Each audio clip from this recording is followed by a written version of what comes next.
Я прочитал Коран, и у меня для вас очень плохие новости. Дело в том, что эта книга отличается от других религиозных книг. Она вообще не постулирует себя продуктом человеческого творчества. Мусульмане верят, что Коран — это от начала и до конца речь Бога. Если верить материализму, то Коран — это человеческий вымысел. Тотальный вымысел, мистификация, и тогда миллиарды людей верят в абсолютную сказку. Материализм, в общем-то, так и постулирует. Либо то, что в науке вслух озвучивать вообще нельзя, вопрос, а что, если это все правда? То есть у нас есть вот два этих варианта, у нас не может быть ничего посередине. Книга делает такое смелое заявление, ну, это вообще-то очень легко проверить. То есть если это речь Бога, тогда все, что там сказано, должно соотноситься с нашими научными представлениями. Если там будут уши представлений каких-то геоцентрических, научных моделей прошлого времени, то тогда сразу же мы можем на основании этого сделать вывод, что книга является мистификацией. Так давайте, в общем, этим займемся. Казалось бы, сейчас все это очень быстро вскроется, мы все разойдемся или нет. Первое, на что мы натыкаемся, первое неудобное, фальсифицируемое предсказание внутри текста о том, что не будет больше второго Корана в истории человечества. То есть Коран позиционируется как последнее послание от Бога вплоть до судного дня, то есть до конца человечества. Ну вот 1400 лет прошло, и на самом деле второго Корана действительно не появилось. За 1400 лет могла бы появиться какая-нибудь новая авраамическая религия с новой пророческой фигурой и с текстом, который бы постулировал бы себя прямой речью Бога. Если бы такой текст появился, следовательно, все, что сказано в Коране, не подтвердилось бы как предсказательная модель. И далее, Коран вообще объясняет все остальные религии. Он их объясняет как сообщения от пророческих фигур, специально выбранных, отобранных обычных людей, которые получали знания от Бога о всей архитектуре системе и призывали следовать этому знанию других людей. Позже это вот пророческое сообщение так или иначе искажалось, и этим объясняется разница в религиозных постулатах. Ну вот это такой не очень удобный факт, который сложно записать как плюсик в позицию материализма. То есть он скорее идет вот в эту все-таки табличку, потому что маловероятно, что кто-то в пустыне вот так вот ткнул пальцем в небо и предсказал, что никто другой не напишет больше такой книги. То есть, опять же, с позиции материализма, если это продукт культурного творчества, то мы ожидаем появления новых таких продуктов в истории человечества. Представьте, что такое вообще в принципе ислам. Политическая технология такого качества, которую купил бы любой правитель мира вообще себе сразу же. Если бы можно было вот так вот просто производить массово какие-то религиозные книги, и этим сообщениям начинали бы следовать люди в разных государствах по всему миру, без всяких захватнических кампаний, без какой-либо пропаганды. Просто вот человек прочитал книгу, стал мусульманином. На основе такой политической технологии можно было бы создать монархическую династию на тысячелетия. Однако ничего подобного в истории больше не произошло. То есть, чтобы вот так вот где-то появился правитель, принес бы религиозный текст, и это бы аномально начало распространяться как новая религия, не повторилось в истории человечества. То есть мы имеем дело с аномалией глобального масштаба. Далее, в тексте есть информация о 6 днях творения. Казалось бы, вот здесь уже вот в секулярный столбик можно ставить плюсик, как можно создать за 6 дней мир, но день постулируется как период. И более того, внутри текста задается идея нефундаментальности времени. То есть там прямо говорится о том, что день у вас на вашем уровне равен 1000 лет или 50 тысячам лет на других уровнях архитектуры у вашего Господа. Автор 1500 лет назад уже имел представление об общей теории относительности Эйнштейна. То есть я вам напомню, что до этой теории время представлялось людям как абсолютно фундаментальное. То есть не было вообще концепции, что время где-то может в зависимости от гравитации или от скорости движения двигаться быстрее или медленнее. То есть это абсолютно неинтуитивно выводимая мысль. И далее в этих 6 днях творения первым, что было создано перо.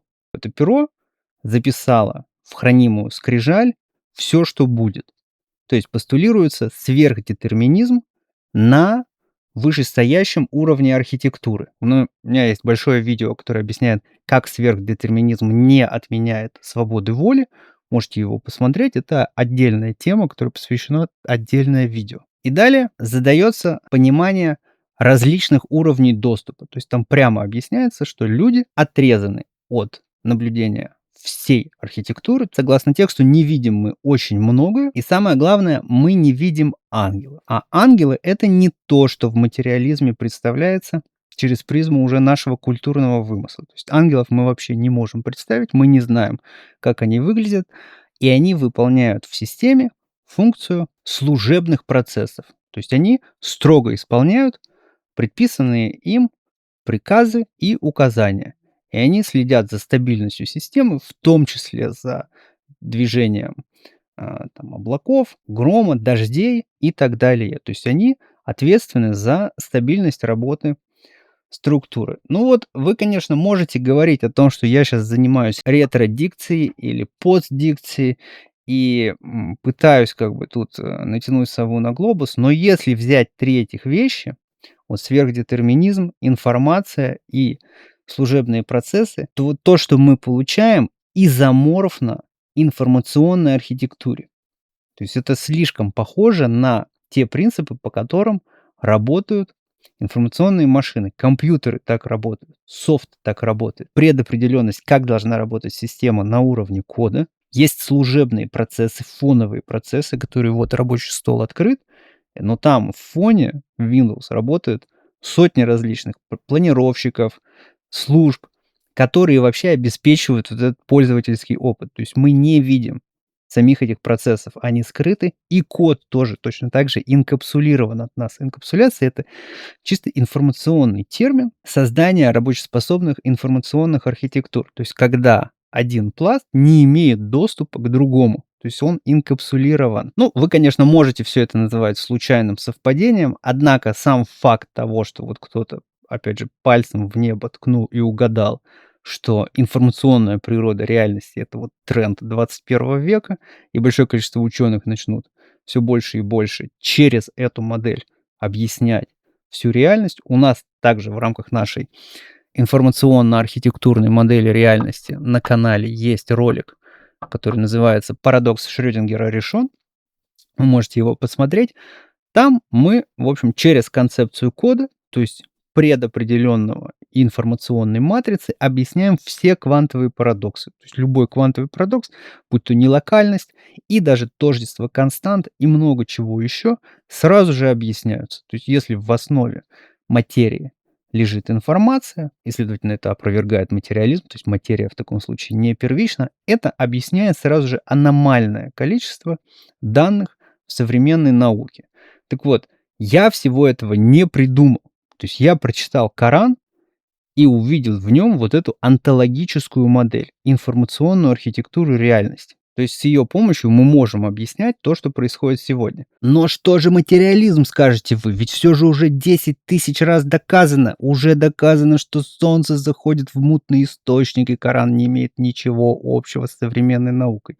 Вот на самом деле я проанализировал все вот эти вот пункты секулярного дискурса, все вот эти вот претензии к тексту, и есть большое видео 100 плюс мифов об исламе и почему вы хотите в них верить, и я вам могу сказать, что каждый из этих пунктов абсолютная ерунда. То есть у науки сегодня нету совершенно никакой модели, которая бы доказала, что Коран является культурным вымыслом. То есть любой довод против текста строится на дроблении.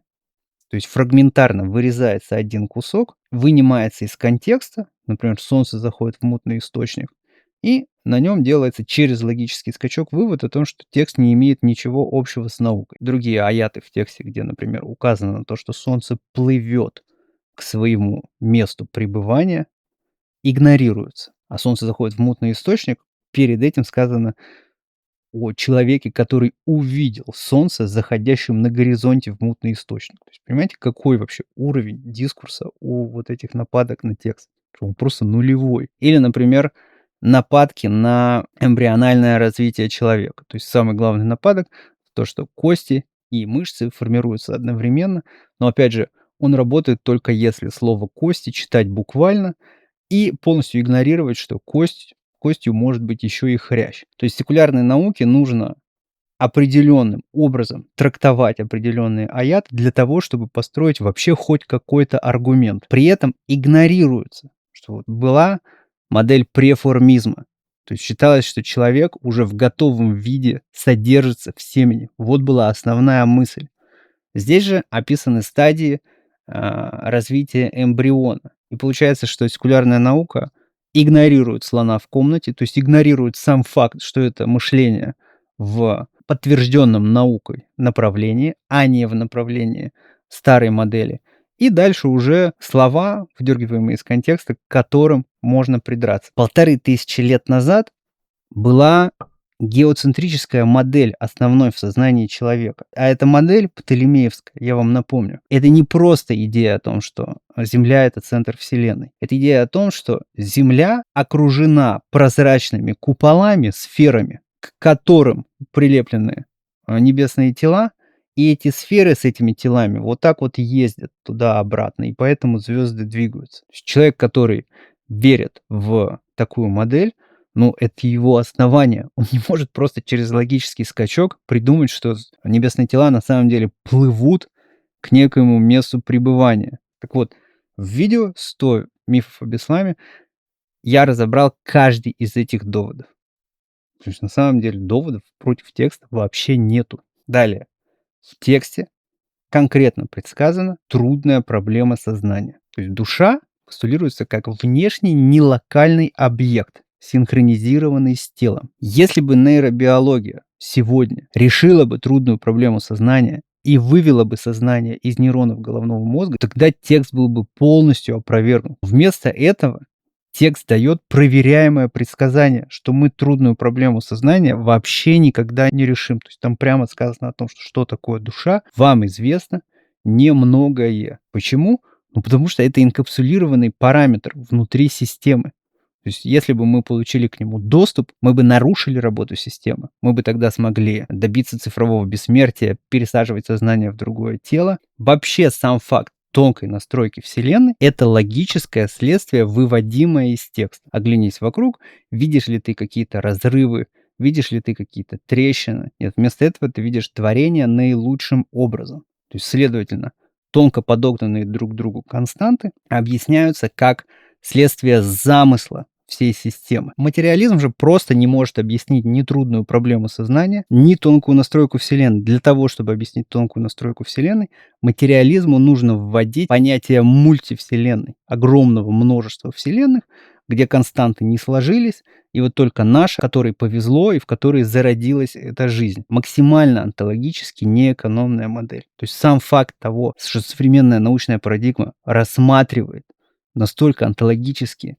неэкономную модель, уже говорит о том, что она защищается. Более того, из этой модели нету никаких проверяемых предсказаний. То есть нам понятие мультивселенной не говорит вообще ни о чем, что мы должны обнаружить в реальном мире. Если же взять онтологическую модель из коранического текста, то тогда тонкая настройка Вселенной — это логичное следствие. Трудная проблема сознания — это логичное следствие. Информация и ДНК — это также логичное следствие. То есть если жизнь, согласно тексту, это испытание. Каждый человек живет одну эту жизнь и потом отвечает за всю совокупность сделанных действий на страшном суде. Тогда логично, что у человека должен быть какой-то уникальный идентификационный паспорт. Люди не взаимозаменяемые оболочки, а уникальные абсолютно. То есть у нас нету двух людей в мире, в истории человечества, в принципе, у которых была бы одинаковая ДНК, одинаковые отпечатки пальцев. То есть за каждым человеком есть своя подпись. И также в этом тексте дается ответ на вопрос, которого вообще не существует у современной науки. Это ответ на вопрос, почему вообще существует что-то, а не ничто. То есть если время не фундаментально, тогда логичное следствие, что Бог не может быть созданным в какой-то конкретной точке времени, потому что время является его производным творением, следовательно, он изначален и бесконечен. Он создает систему из ничего. Первым в этой системе, первичным, является информация. То есть первым создается перо, хранимая скрижаль, То есть предопределенная матрица, из которой уже эмерджентно возникает материя, как мы это постулируем в нашей информационно-архитектурной модели. Так вот, вы на этом канале постоянно пытаетесь все перевернуть с ног на голову. Вы говорите, что, вот он там очень хочет доказать свой Коран и придумал свою вот эту вот модель для того, чтобы это сделать. Нет, я прочитал Коран и вывел из текста информационно-архитектурную модель. Я бы в жизни бы до всего этого никогда не додумался, если бы не прочитал текст. И проблема в том, что материализм, во-первых, не может объяснить все вот эти аномалии свои же, вроде тонкой настройки. Но самое главное, он не может объяснить сам текст.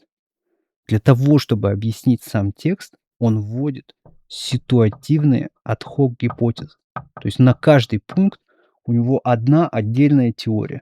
Почему небесные тела плывут? Ну, подсмотрели в греческих книжках, вот можно там что-то перевести похожим образом. Почему эмбриональная модель точная? Ну, вот Гален, если там почитать, то похожим образом можно сделать. А почему предсказали, что текст распространится? Ну, вот случайно предсказали. А почему предсказали, что не будет второго такого текста? Ну, вот случайно повезло. И это вот все множится, и множится, и множится, и множится, и множится, и по байсу вы не можете строить объяснения на ситуативных заплатках. Это вообще не объяснение. Все это дыра в объяснении полная. Все это огромное количество заплаток. Почему? Потому что в рамках материализма невозможно объяснить само существование этого текста. Он аномален, может быть, чем строить этот вот водоворот заплаток. Вот так вот можно их вот так вот зачеркнуть, отказаться и принять более стройную онтологическую модель с проверяемыми предсказаниями. То есть не только текст объясняет вообще весь мир, не только он дает позитивные предсказания, он еще и объясняет реальность. На самом деле от религиозного текста не требуется делать так много. Религиозный текст действительно может быть герменевтическим замком абсолютным. То есть он может сказать: верь в эту книгу, потому что так сказано в книге, и все, ему не нужно объяснять реальность. Вы очень любите говорить: вот нам там исламофобы всякие все объяснили, и религию придумали для захвата власти и территорий. Зачем такая сложная модель для захвата власти и территорий? То есть на протяжении истории человечества крупные империи возникали без всяких религиозных текстов. То есть Чингисхану не надо сочинять какой-то там религиозный трактат, чтобы пойти завоевывать территории. Что это все делается гораздо проще. Это излишество с точки зрения даже самого религиозного текста. От самой религии не требуется давать проверяемых предсказаний. Буддизм не дает никаких проверяемых предсказаний и существует как религия. Вы можете дальше писать вот эти вот все заплатки в комментариях, я буду вам отвечать, но задумайтесь вообще, с чем вы воюете. Лучше подписывайтесь на этот канал, распространяйте эти видео. Будем дальше заниматься наукой, а не догмами.